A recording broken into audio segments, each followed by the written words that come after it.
and I'm delighted to be here. From 1963 until 1965, I was in Rome writing my dissertation on a 16th century reformer, Egidio da Viterbo. I was present in Rome, therefore, for the second and third periods of Vatican II, and my fascination with the Council began at that time and has never left me. In the decades that have transpired since the Council, I have in stages become ever more aware of how coherent the Council is, how rich, and how radical in some of its implications and ramifications. To say the least, the Council made us rethink verities that at the time and even later seemed immune to rethinking. Most recently, it has made me rethink and radically change my understanding of several of the most basic categories in our vocabulary: doctrine, theology, spirituality, and pastorality.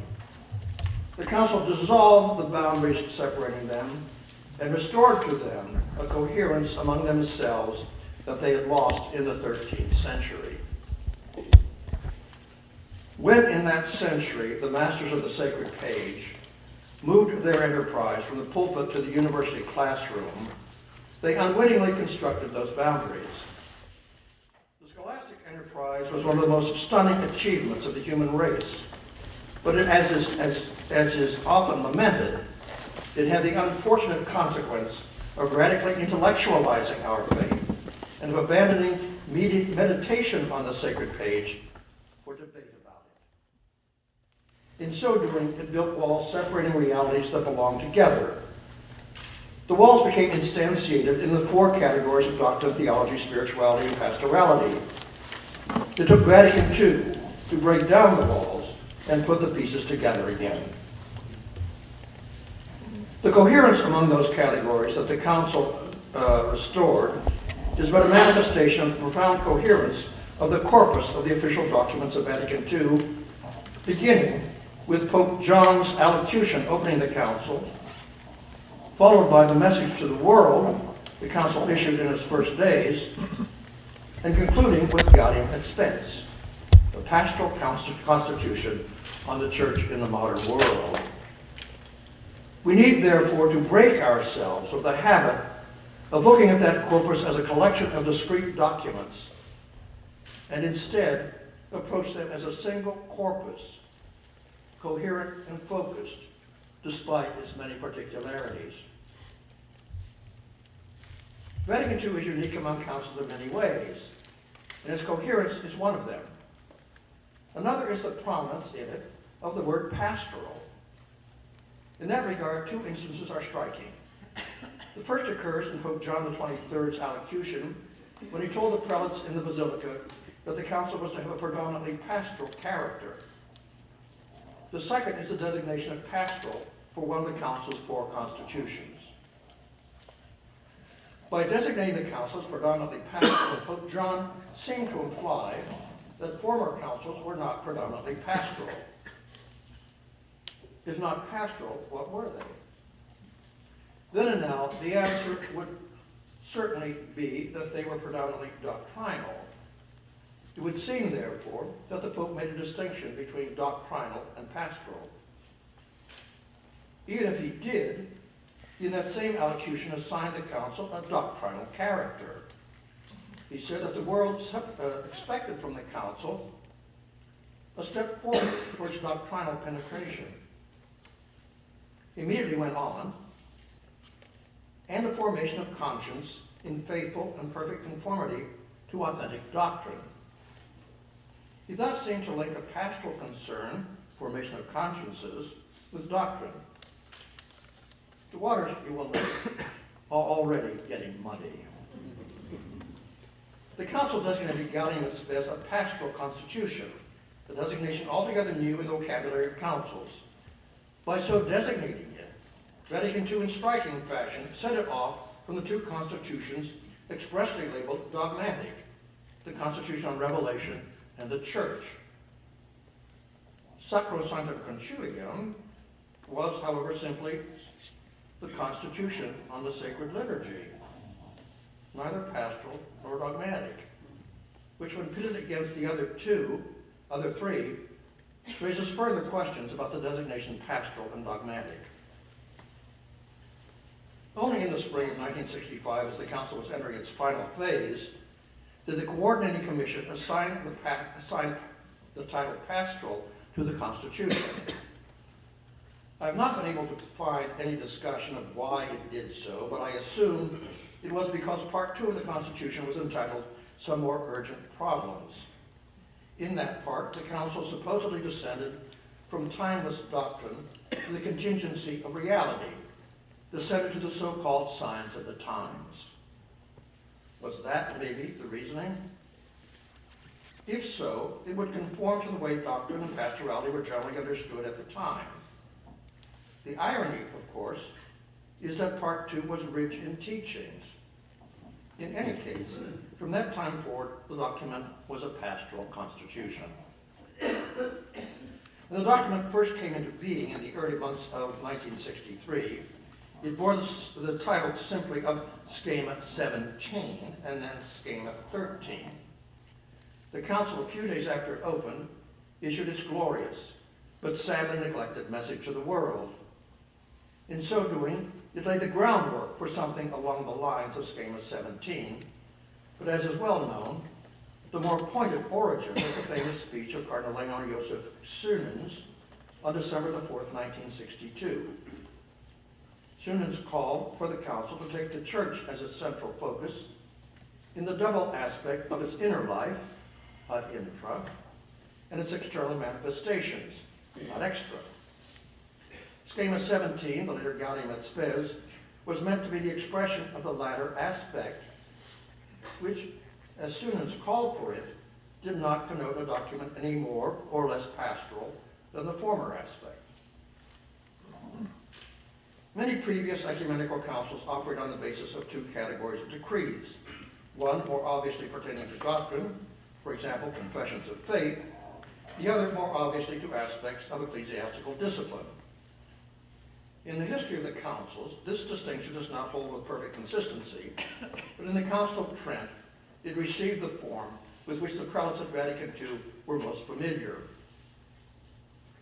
The Council of Trent expressly divided its decrees into two categories, those pertaining to doctrine and those pertaining to reform, or more specifically, to discipline. The reform decrees were generally formulated in canons, which ended with penalties for non-observance. The doctrinal decrees, however, had two parts, the first of which was several paragraphs of instruction, and the second a series of canons. Each of the canons culminated in a sentence of excommunication and anathema for anybody saying, teaching, or preaching contrary to the canon. At first glance, this might look like a practical distinction between doctrinal and pastoral decrees, but a second glance reveals that that distinction is too facile. The instructional portion of the doctrinal decrees, the so-called chapters, were created to make the decrees pastorally pertinent. Moreover, since both the doctrinal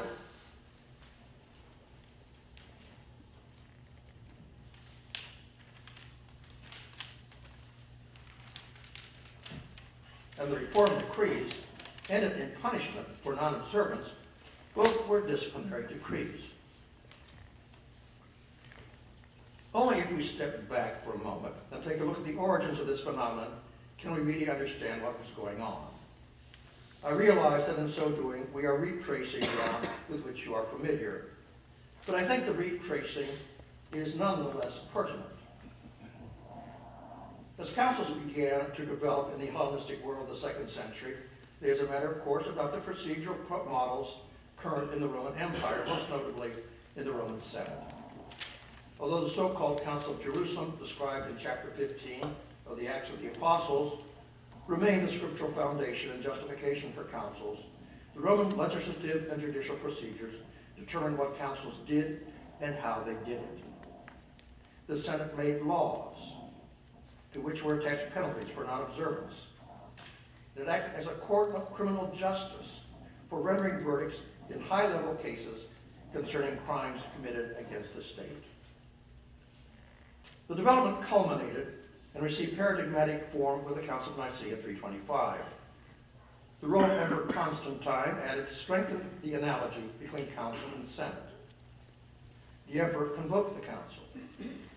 He in large measure set the agenda, which was resolution of the doctrinal controversies ignited by Arius, and he determined that the council meet in the imperial palace under his watchful eye. He was, in effect, honorary president of the council. The emperor convoked the council as a first step in restoring public order in the empire, which the Arian controversy had badly disrupted. And so he allowed the bishops direct control of the meeting. If the emperor's goal was restoration of public order in the empire, the bishop's goal was restoration of public and doctrinal order in the church. The bishop's goal was largely coterminous with the emperor's. The council heard the case against Arius and found him guilty of propagating heresy, pronounced anathemas against his impious opinions. In subsequent centuries, councils continued to act as courts of criminal justice, as is most notoriously obvious in the Council of Constance in the 15th century. The council not only pronounced the verdict of guilty against Jan Hus, but then handed him over to the secular arm to be burned at the stake. If that isn't criminal justice, I don't know what it is. Although the bishops at Nicaea took the case against Arius as their major business, they used the occasion to settle other matters. They made laws prescribing or proscribing certain behaviors with penalties attached for non-observance.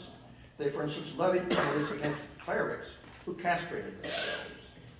The prelates at Nicaea and at most subsequent councils formulated such laws in canons. Nicaea established a canon for future councils, which in most instances formulate even their doctrinal decrees in canons, that is, as laws. As laws, the doctrinal decrees dealt with observable behavior, not with motivation or conscience. The formula became standard. If anyone should say, or should teach, or should propagate such and such, let it be anathema. Not if anyone should believe or think such and such. Councils thus came to be meetings of a certain kind. They were essentially legislative and judicial meetings, and their function was to promote and ensure good public order in the church, in both doctrine and discipline.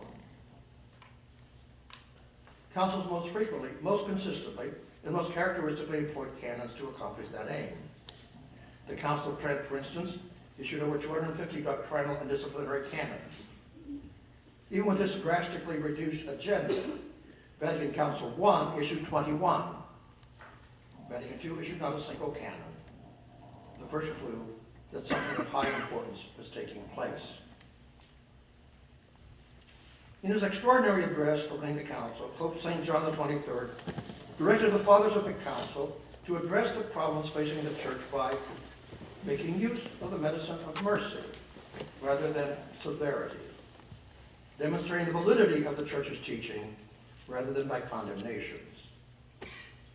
The fathers, without forgetting the prophetic mission of the church, should show the church to be the loving mother of all, benign, patient, full of mercy and goodness.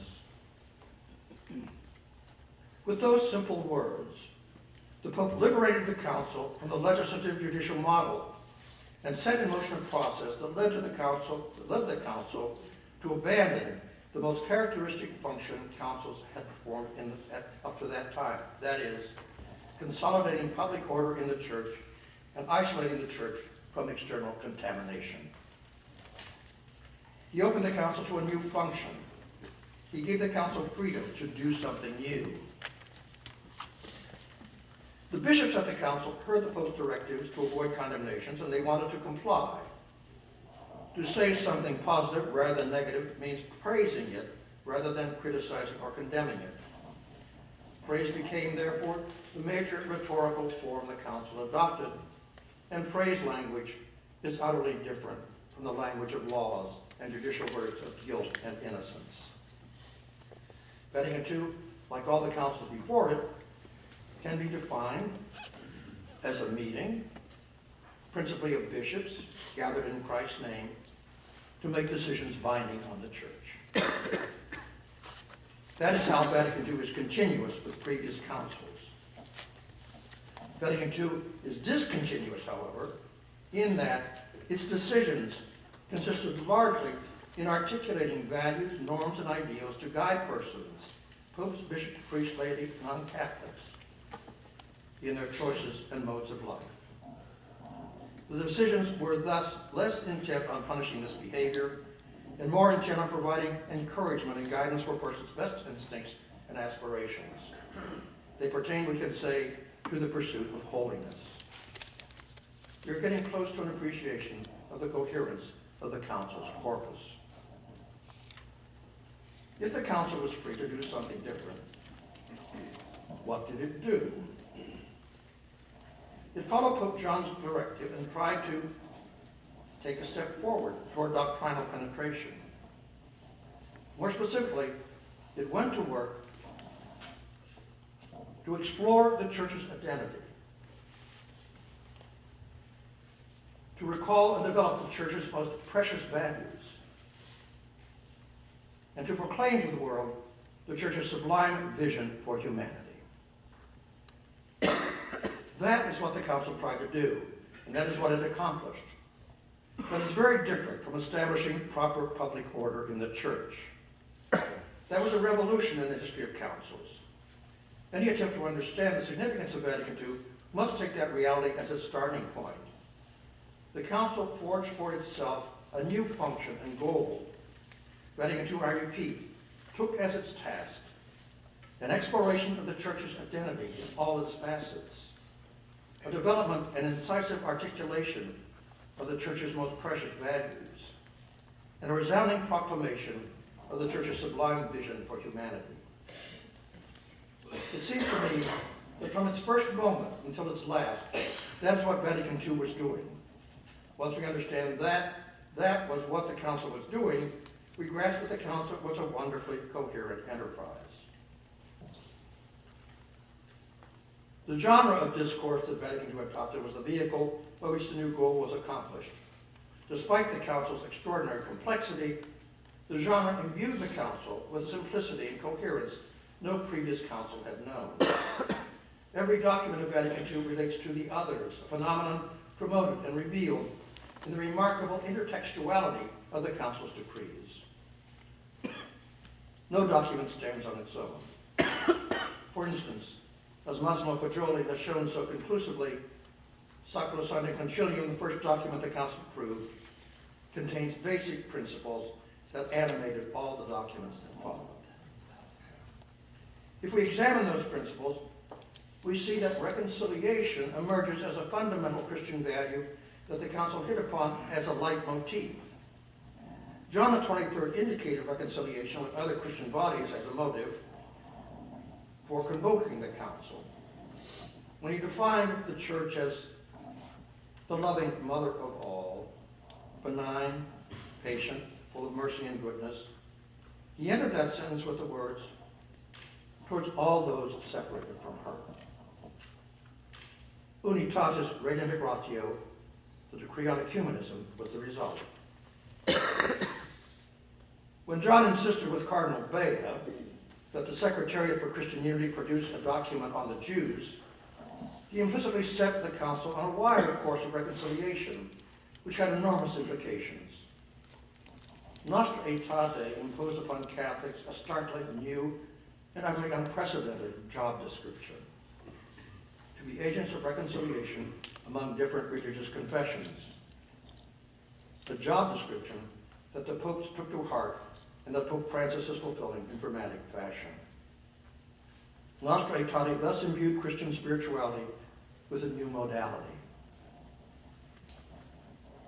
But reconciliation was profoundly operative in the Council in less obvious ways. Sacrosanctum Concilium, for instance, reconciled the Church with non-Western cultures. Lumen Gentium reconciled the College of Bishops with the papacy, a relationship fractured since the Council of Constance. Dei Verbum reconciled exegesis with modern methods. In a giant leap, Gaudium et Spes reconciled the Church with the modern world and with all persons of goodwill. And so it went with many other reconciliations. But beyond these particular reconciliations lay a reconciliation of doctrine, theology, spirituality, and pastorality. The church in germ recast the relationship among them and showed how permeable were their boundaries. They were no longer freestanding silos. Let's look first at the reconciliation between doctrine and pastorality.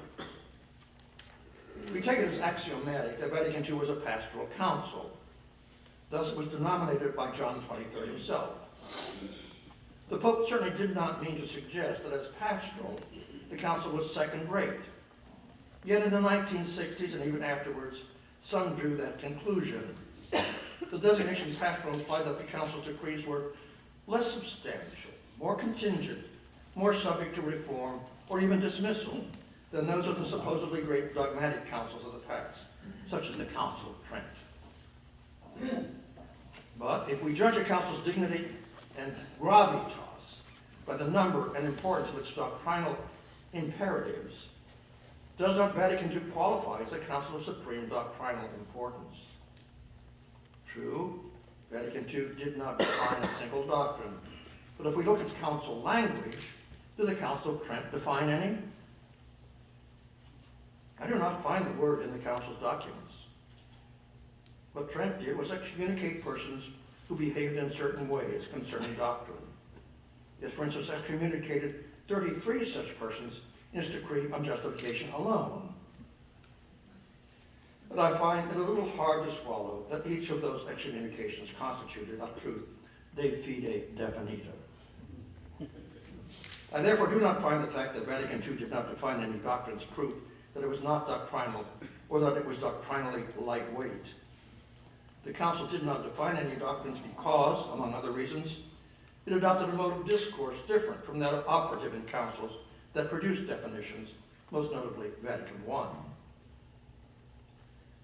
But defining does not necessarily mean that the Council's more important teachings are less binding, less central to the Christian religion, solemnly approved as they were by far the largest and most representative gathering of prelates in the entire history of the Christian Church, and then solemnly ratified by the Supreme Pontiff Paul VI. We must, moreover, take note, as I mentioned earlier, that Lumen Gentium and Dei Verbum are expressly designated as dogmatic constitutions.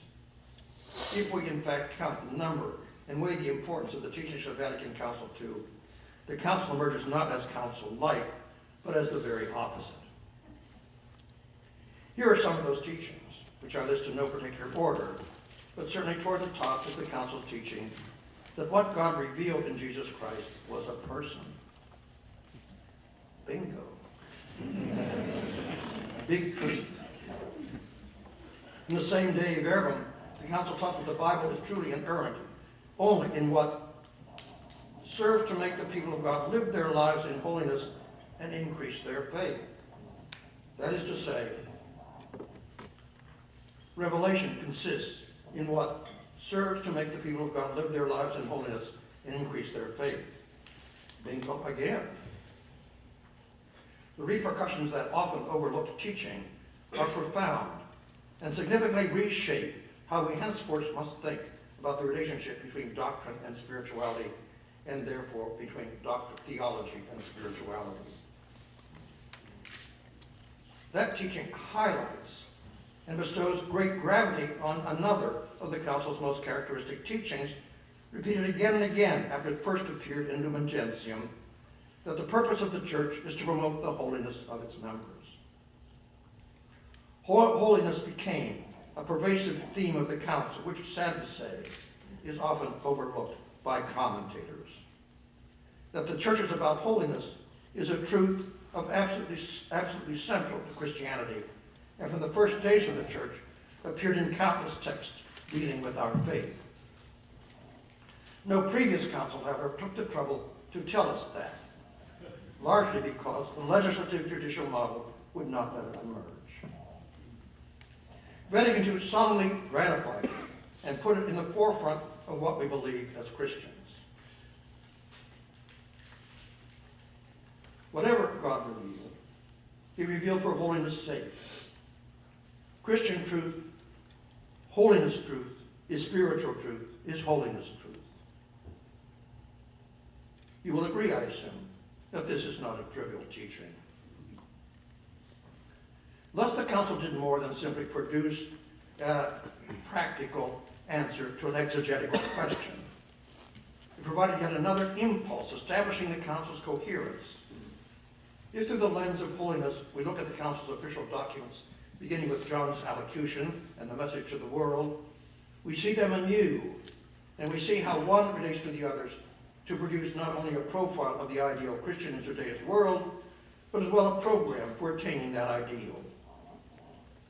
The Middle Ages described Christian doctrine as the ars vivendi et moriendi, as the art of Christian living and dying. Making that description of doctrine actual again was what the council was most profoundly about. This was not a trivial accomplishment. Besides putting holiness on the council's agenda in a full chapter, Lumen Gentium taught that the church is constituted by the people in it, so that the people of God is a valid, crucially important, and traditional expression of the reality of the church. This is another teaching that has momentous repercussions. Since the people of God are everywhere on the earth, the council therefore taught that the church is at home in every culture and needed to incarnate itself in each of them. Because the council also taught that the liturgy was an act of the whole community in worship and was therefore essentially a participatory action, the liturgy itself had to admit into it symbols and customs of other cultures. Lex orandi, lex credendi. The norm for worship is the norm for belief. The council therefore taught that while the structure of the church is hierarchical, it is also collegial, that is participatory, as is the liturgy. Lex orandi, lex credendi, or perhaps more pertinent, lex orandi, lex vivendi. The norm for prayer is the norm for how we live and act. In particular, Lumen Gentium taught that the traditional but formally unexpressed doctrine that bishops, when acting as a body with and under the Roman pontiff, have responsibility not only for their own dioceses, but for the church at large. It taught that just as the Roman pontiff has, therefore, a collegial relationship with the other bishops, bishops have a collegial relationship with their priests, and priests with their people. Vatican II taught that while the church has the heavy responsibility of proclaiming the gospel to the world, it also has a responsibility of exerting itself for the well-being of the world as such. That is, to exert itself for the well-being of the so-called temporal order, to be concerned about social justice, about the heinousness of stockpiling of nuclear weapons, and the incomparable destructiveness of nuclear war, about the blessings of peace, and about the substance, about the advance of every aspect of human culture. It taught that it is incumbent upon Catholics to work with others, even with non-believers, in pursuing such goals. It at the same time taught that this was not a one-way street, but that just as the church benefited from the world benefited from the church. That just as the church benefited from the world benefited from the church. An obvious and empirical fact, but never acknowledged before. The church must listen to the world and learn from it. A remarkable and utterly unprecedented teaching. It is in that regard taught that although the proclamation of the gospel was the privileged form of Christian discourse, dialogue was also a legitimate form, and in some instances a more appropriate one. In the temporal order, the council taught the dignity and excellence of political freedom. It taught the right and duty of persons possessed. It taught the right and duty persons possessed to follow their consciences in their choice of religion. And more generally, it taught, in some of its more moving words, the ancient truth of the dignity of conscience. That most secret core and the sanctuary of the human person, where they are alone with God, whose voice echoes in their depths. For the first time in history, the council taught that marriage was a partnership in love. It explicitly taught that grace and the Holy Spirit were operative outside the visible confines of the Catholic Church, and that therefore salvation was possible outside those confines. These and other teachings of the Council are not trivial. They are not of secondary importance. They are not, of course, of the same constitutive level as the dogmas of the Trinity and the Incarnation, but they are nonetheless of the utmost importance as practical consequences of those dogmas for our lives as Christians. If we understand them in that sense, they become pastoral teachings. Many of them occur, in fact, in Gaudium et Spes, the pastoral constitution. Pastoral teachings, as opposed to what? What is the alternative to pastoral teachings? Is it doctrinal teachings, which is a tautology? Dogmatic teachings is also a tautology. Is it academic teachings? Did God reveal academic teachings or academic truths just to satisfy our curiosity? I find it impossible to name an alternative to pastoral teachings, especially if we agree with Dei Verbum that God revealed what serves to make the people of God live their lives in holiness and increase their faith. Does this not mean that by definition all truly Christian truths are pastoral truths?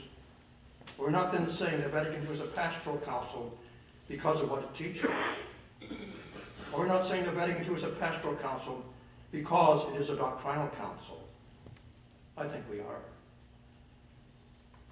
When Dei Verbum determined that Christian truth was truth that helped persons live their lives in holiness, it dismantled whatever might have been valid in the distinction between a doctrinal and a pastoral council. We can justly distinguish between pastoral theology and certain pastoral skills, such as counseling and preaching. But we can no longer distinguish between pastoral theology and, well, real theology. The Council dismantled whatever might have been valid in the distinction between theology and spirituality. We can justly distinguish between spiritual theology and certain practices that help us deepen our relationship to God, such as methods of prayer and the use of bodily penances. But we can no longer distinguish between real theology and spiritual theology. Nor can we distinguish between spiritual theology and pastoral theology. Like Joshua at the Battle of Jericho, Vatican II blew down the walls that kept them apart. The coherence that the Council reestablished had one extraordinarily significant doctrinal consequence that the Council signaled when it proclaimed, "The joys and hopes, the grief and anguish of the people of our time, especially those who are poor and afflicted, are the joys and hopes, the grief and anguish of the followers of Christ as well." Thus, at the opening line of Gaudium et Spes, the Council sounded the leitmotif of the document, and indeed, the leitmotif of the Council itself. With that line, the Council was not mouthing a pious platitude, but proclaiming a truth central to our faith, and thus central to its spirituality and pastorality. In so doing, Vatican II rescued the social teaching of the Church from its exile as a minor, one-credit course in the philosophy program of seminaries, and elevated it to a central element in Christian teaching, and therefore in Christian spirituality and morality. The Council made clear that concern for the so-called temporal order was not a sideline of the Church's mission, but at its very core, because the Church is the loving mother of all, benign, patient, full of mercy and goodness. For that reason, the Council taught in the most prominent way possible that the joys and hopes, the grief and anguish of the people of our time are the joys and hopes, the grief and anguish of the followers of Christ.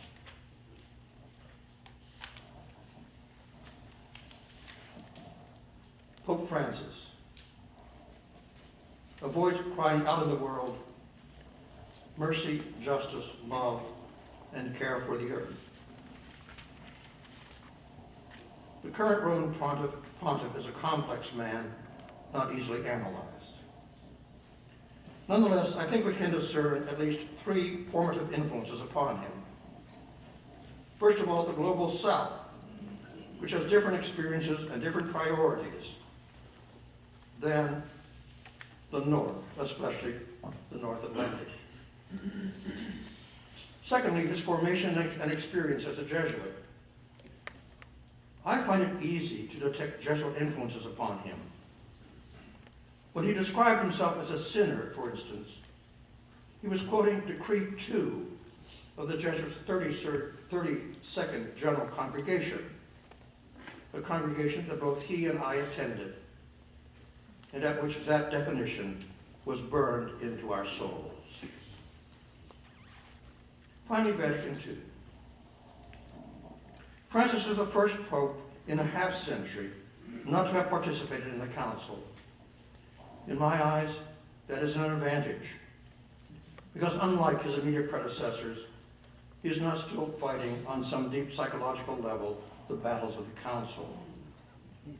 He somehow, early on, came to understand the council at a deep level, and he attained, in my opinion, a remarkably comprehensive and authentic grasp of it. It is clear to all, I believe, that Pope Francis' blueprint for the initiatives of his pontificate have been from the very first moment the teachings of Vatican II. In his initiatives, he has been putting the council's message into practice by word and deed. Both his friends and foes describe those initiatives as pastoral. The latter often describe them as only pastoral. In the same breath, reassure us they're not doctrinal. Francis is Pope Light, even though he's doing a great deal of harm. Let me ask a question. When several years ago Francis brought back with him to the Vatican 12 Muslim refugees, was he only being pastoral? Was he doing nothing more than performing a compassionate act in the hope that others, especially governments, would be inspired to go and do likewise? Or was he not proclaiming by a deed more powerful than any words could possibly express, a doctrine, a spiritual and pastoral doctrine, a doctrine so central to being a Christian that St. Matthew tells us our very salvation depends upon it? I was a stranger, and you took me in. Thank you.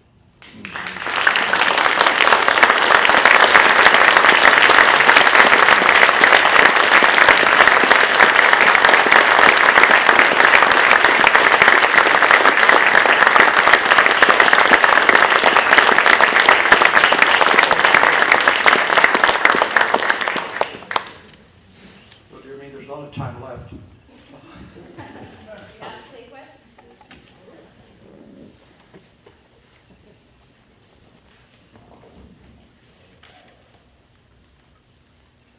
Thank you very much. This time? No.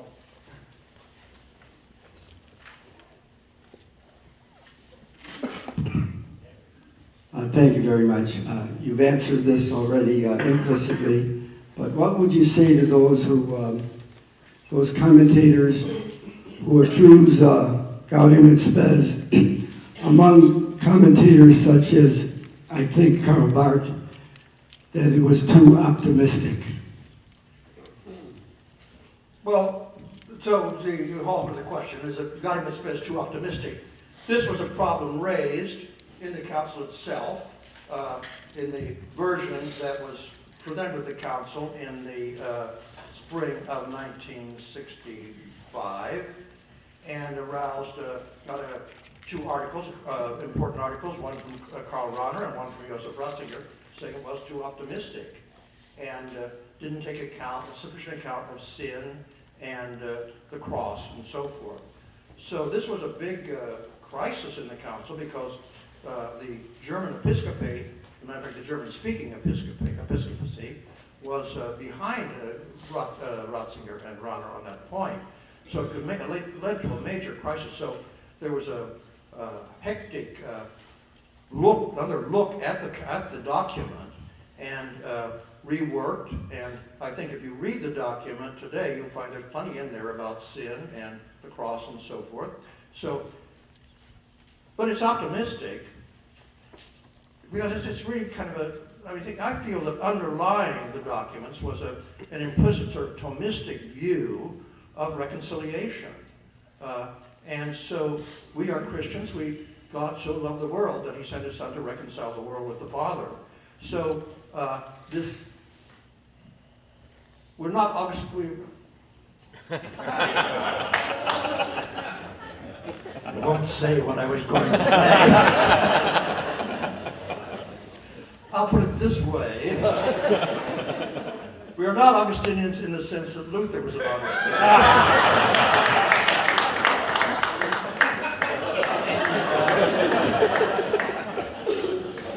I'm too used to moving in Jesuit circles. So that, for Luther, the world is, we're a mess. We're a mess. And Catholics don't believe that. I mean, we're certainly, we're wounded, so forth, but we're not a mess. So, also, so one thing that saved the document too was when the council, just before the council reconvened in the fall of 1965, Marie-Dominique Chenu, the great Dominican theologian, who was not an official theologian of the council, strange to say. He was an official of one of the priest of one of the bishops, gave a very important lecture in Rome in which he justified the Gaudium et Spes and the direction it took. So, yes, Gaudium et Spes is optimistic. I think it's a Christian optimism, but there's plenty in there about sin, and I think it's a realistic look at the world, but an attempt to encourage people to work for the betterment of the world.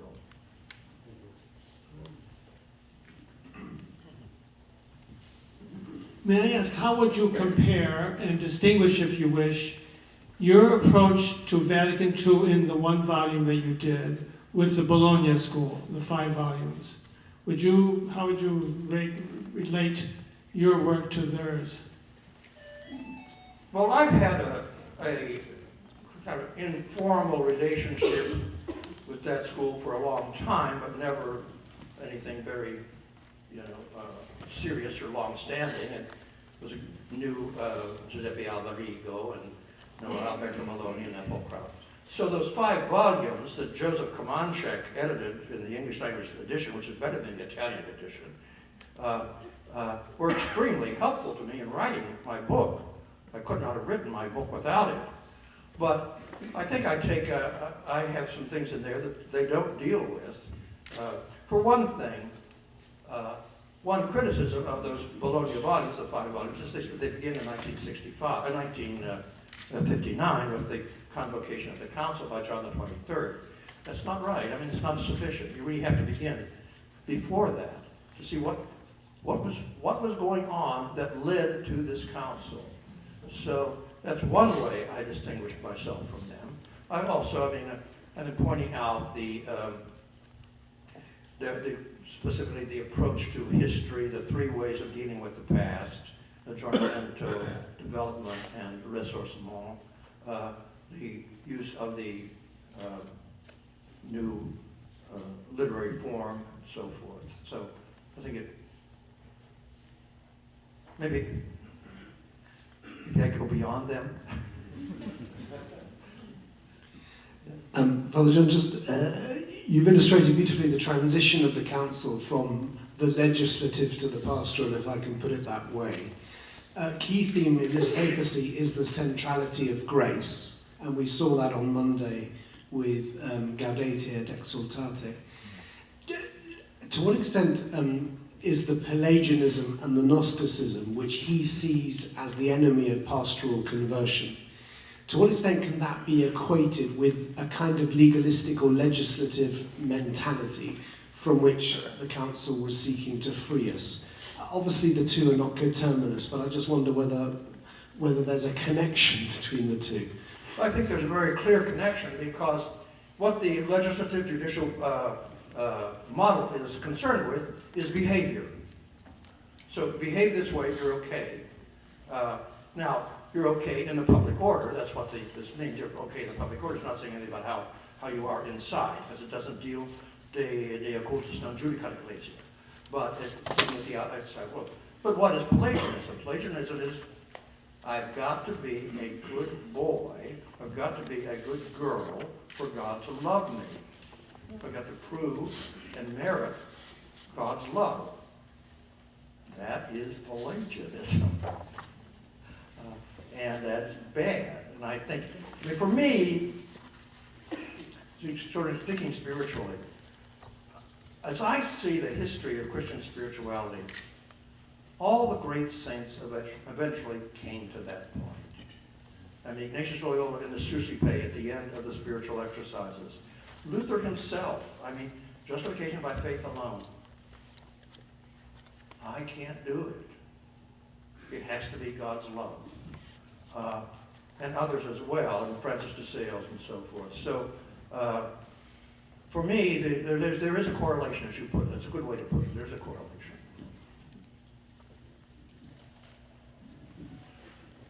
Thank you, Father, for your presentation. And I just have a question or comment.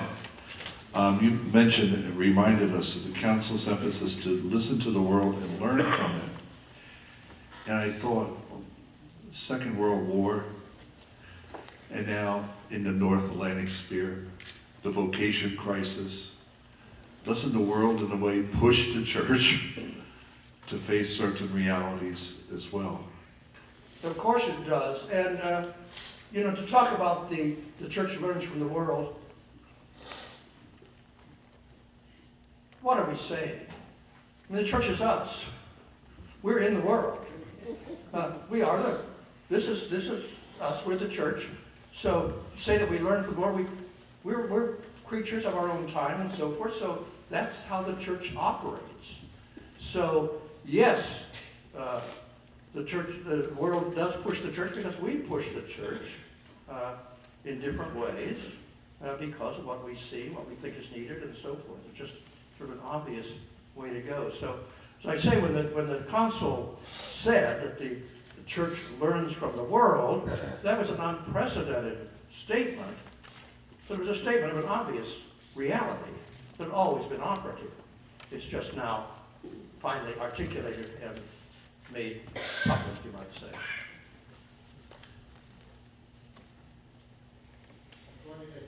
Wait a minute.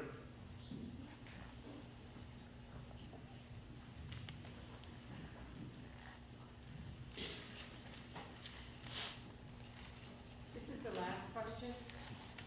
Thank you. I was wondering if you could explicate a little bit on what the church could teach and is also learning today in this world in which we're living now with all the crises that are facing us. All the what? If you could articulate a little bit on what you see as the church learning and needing to, from the world and needing to offer to the world in the present situation internationally. Well, one thing, the church is the loving mother of all, benign, patient, full of mercy and goodness.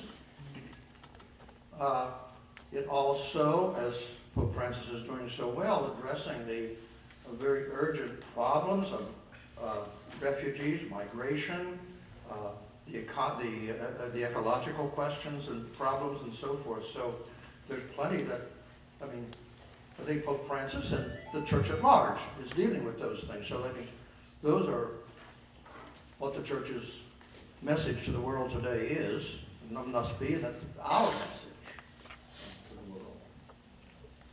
Thank you very much.